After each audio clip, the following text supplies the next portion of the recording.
Hey, it's your girl Tifa. And I'm Keith. And today we're here to give you some very important information to keep you safe, to keep you healthy. And we want to give it to you straight up so you don't end up getting messed up because you didn't know how to protect yourself. We're here to talk to you today about STIs, sexually transmitted infections, which you may also know as STDs, sexually transmitted diseases. Now, whether or not you're currently sexually active or not, it's still important for you to listen to this critical information. While I personally feel you're too young to be having sex, I also know some of you have already started, and this information is critical to your well-being. But I'm not trying to be the one to judge you or tell you whether you should or should not. I just want to help keep you safe. You should be talking to your parents and guardians about all of this, but I understand that those types of conversations can be tough. If you're having sex in any way, you should know about the risks you're taking.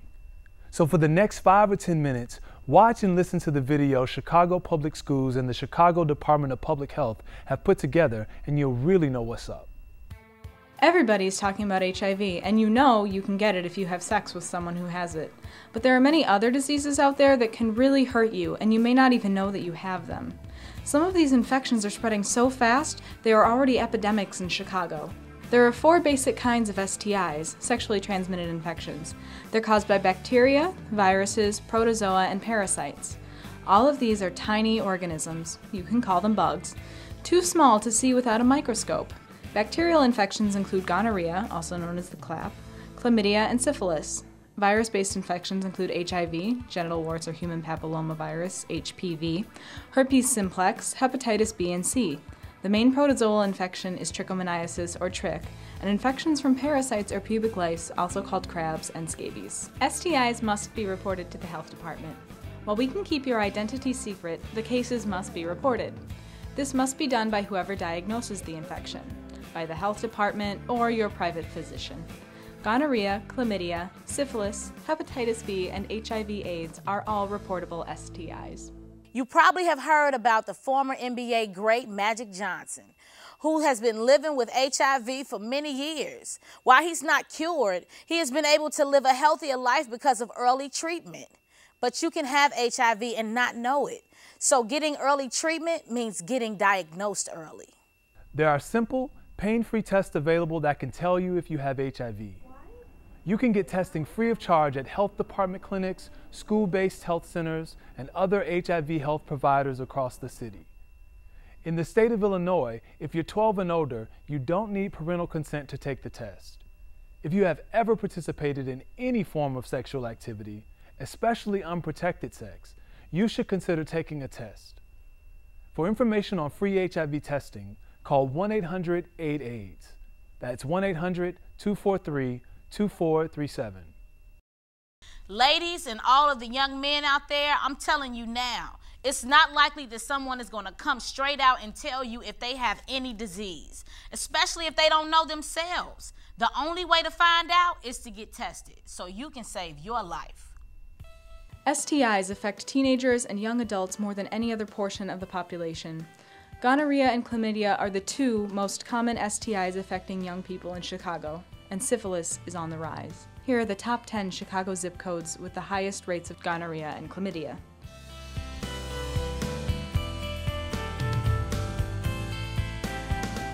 So let's talk about the 2 most common STIs among your age group, gonorrhea and chlamydia. Now remember, these are bacterial infections, and if detected, a person can be treated and cured of both of these STIs. Gonorrhea. The symptoms for gonorrhea appear 2 to 10 days after having sex. Symptoms include a discharge from the penis, vagina, or rectum, and painful, difficult urination. In women, abdominal pain and bleeding between periods may occur. This is what a person may see if their infection goes undiagnosed and untreated.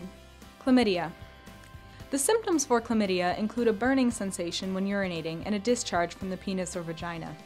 It is important to know that a person can be infected with chlamydia or gonorrhea and have no symptoms at all, meaning you can feel perfectly fine, no pain or discharge, but still test positive, which means you have the infection. Since a person may show no symptoms, it is important to test on a regular basis if you are sexually active. If left untreated, both chlamydia and gonorrhea may cause serious illnesses. Men may become sterile, meaning they're not able to contribute living sperm for pregnancy.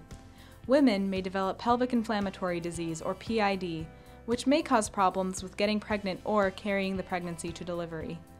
If a young woman is pregnant or thinks she may be pregnant, she should seek immediate prenatal medical care and get tested. Pregnant women at any stage can become infected with an STI. Now let's talk about viral infections. A viral infection cannot be cured. However, there are medications that can help ease some of the pain and symptoms, but the viral infection will not go away. Some viral infections include herpes, genital warts HPV, hepatitis B and C, and HIV. For today's education, we will focus on HIV. You can contract HIV the same way you get gonorrhea and chlamydia, through unprotected vaginal, oral, and anal sex. Half of all new HIV infections each year are in those under 25 years of age. You can't look at someone and tell if they're infected with an STI or HIV, and not everyone will be honest and tell you up front. Not only can you become infected through semen and vaginal fluids, but also by other activities where blood-to-blood contact may be involved. These include intravenous drug use, tattoos, and body piercings. If you want a tattoo or piercing, go to a licensed facility. Make sure the equipment used is new and sterile. HIV can also be transmitted from a mother to child through breastfeeding. So, you can't contract HIV from shaking hands or sharing toilets or food, and you can't get it through spit, kissing, coughing, or mosquitoes. HIV is transmitted through semen, vaginal fluid, blood, and breast milk. HIV stands for the human immunodeficiency virus. Remember the word virus, not curable. Our immune system is what helps keep us healthy from bacteria and infections. Types of white blood cells, known as T cells, help in this process. The HIV breaks down your immune system. Once the virus attacks the T cells, we have no more fighting power and our immune system begins to weaken. We may begin to lose our strength, become tired more often, and it may become difficult to get rid of colds and other infections. Once a person knows their HIV status, meaning if they're positive, they have the infection, or negative, they don't have the infection, something can be done. If in medical care, a person may receive medication that will help keep their immune system healthy.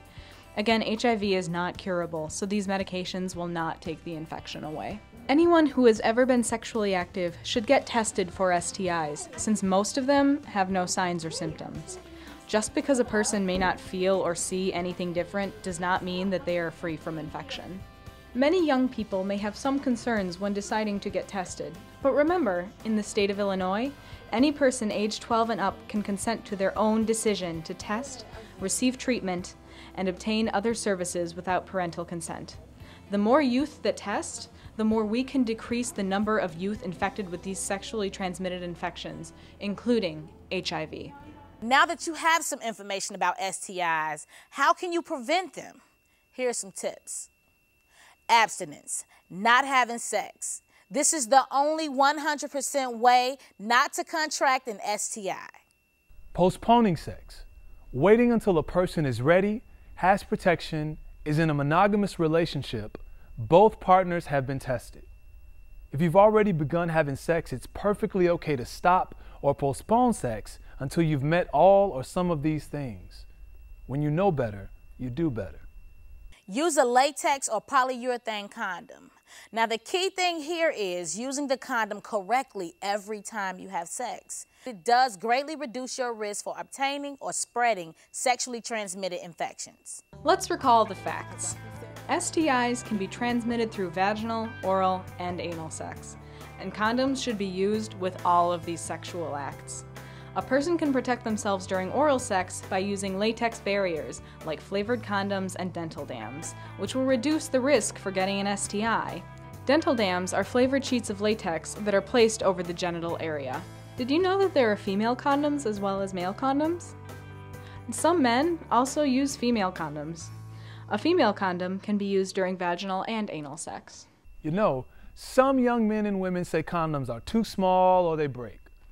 Condom breakage can be caused from using a condom incorrectly and increase the risk of infection. Let's watch a demonstration on how to correctly use a male and a female condom. We'll now do a condom demonstration. This is a male condom. First, you want to check the expiration date to make sure that it's current. When opening a condom, make sure that you do not open a condom with your teeth and/or with scissors. It could potentially put a hole in the condom, which will cause the condom to burst when using it. After removing it from the package, you then want to place the condom on an erect penis. You want to pinch the tip of the condom before beginning to roll it down. You want to roll the condom all the way down to the base of the penis. The reason why we pinch the tip of the condom is so the semen has some place to go. After the male ejaculates, you want to remove the condom while the penis is still erect. So you just want to roll it down off of the penis and discard it into a garbage can. The next demonstration I'd like to do is with a female condom. A female condom is made of polyurethane, not like latex, which is what most male condoms are made of. You also want to check the expiration date on the female condom to make sure that it's current. After opening the package, you want to remove the condom. As you notice, there's a ring outside and a ring on the inside of the condom. The female wants to pinch the condom, the ring that's inside the condom, insert it into the vagina and push it all the way back with your finger until it can't go anymore. This outer ring stays outside of the vagina. After sexual intercourse and the male ejaculates, you want to twist this outer ring, insert one finger, find the inner ring, and pull the condom out, and also discard it. Here's some important tips to know when using a male or a female condom. Both female and male condoms are meant for one-time use only. Never reuse the same condom more than once. If extra lubricant is needed, use a water-based lubricant like KY jelly. Never use oil-based products like lotion or petroleum jelly, Vaseline. Oil-based products will cause the condom to break. Do not use a male condom together with a female condom or wear 2 male condoms at the same time during sex. The friction generated between the 2 materials will cause either or both of them to break down.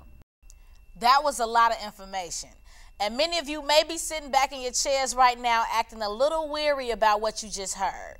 Don't be discouraged. There's something you can do to help yourself. I recommend and encourage everyone to test. There's a lot of stuff going on out there. And I want everyone to be leaders today, not followers. What does a leader do? A leader takes charge and moves forward. Now, I know there's some people sitting around you right now. There's some haters that are looking at this and saying, whatever, I'm gonna do what I wanna do. That's very selfish. If you've ever had sex or you haven't been tested since the last time you had sex, you need to be a leader and take charge of your life and forget all them haters and get tested. If you could say yes to any of the following things, you should get tested. Ready? If you ever had unprotected sex without the use of a condom, you should get tested. Have you ever had unprotected oral sex? If someone did it to you or you did it to somebody and you didn't use a barrier method like a dental dam or a flavored condom, then that's you. You've been exposed. Yes, you can have gonorrhea or chlamydia in your throat. So you should get tested. If you have ever had a condom break or pop, you put a condom on, it pops, comes off, that was the time you were unprotected. So you should get tested. If you are a lady having unprotected sex with another lady, or you're a guy having unprotected sex with another guy, can you get STDs from having a same-sex partner? Yes, you can. It doesn't matter if you have the same-sex partner, you can still get STDs. So you should get tested. If you ever had any type of unprotected foreplay, unprotected foreplay is a guy trying to be slick. I'm gonna get this couple of strokes in, then I'm gonna put my condom on. If you already went in there without a condom, you've already been exposed. So you should get tested. And last but not least, if you've ever said, I'm a virgin, I don't need to get tested. I only had sex one time. Now I'm a re-virgin. There's no such thing as a re-virgin. If you've had sex one time, you should get tested. If you could say yes to any of this, respect yourself, protect yourself, and get tested.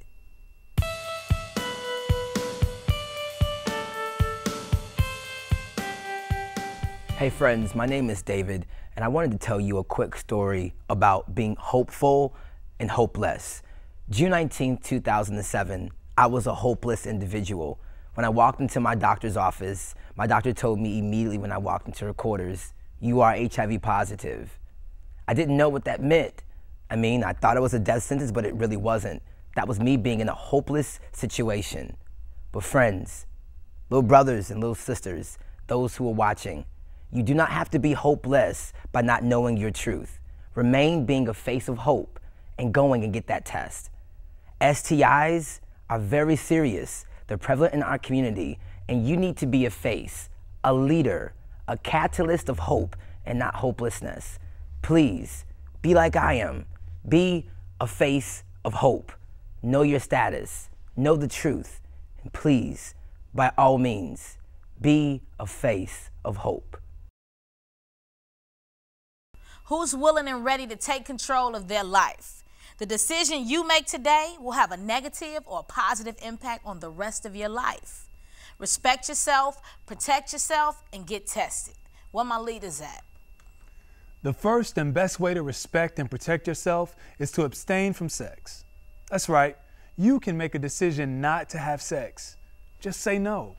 You have the right to keep yourself free from disease, and you may have religious or other personal reasons why you don't want to have sex so early in your life. You might want to wait till you're older to have sex. So don't let anyone push you into something you're not ready to do. If you're still living at home, please talk to your parents or guardians about this. It's a big decision, and once you cross the line, you can't take it back. But be honest with yourself. If you are already having sex, use a condom each and every time. Use protection. Avoid infection. Protect your health and get tested for gonorrhea and chlamydia today. If you choose not to test today, or you need additional information or testing results in the future, please visit any one of these resources who can help you get the services you need. You have been given information regarding sexually transmitted infection and other valuable information. I hope you'll take what you've heard today seriously and practice a safe, respectful, and protected lifestyle. Do your part to help take care of yourself and help reduce rates of STIs and HIV. Peace.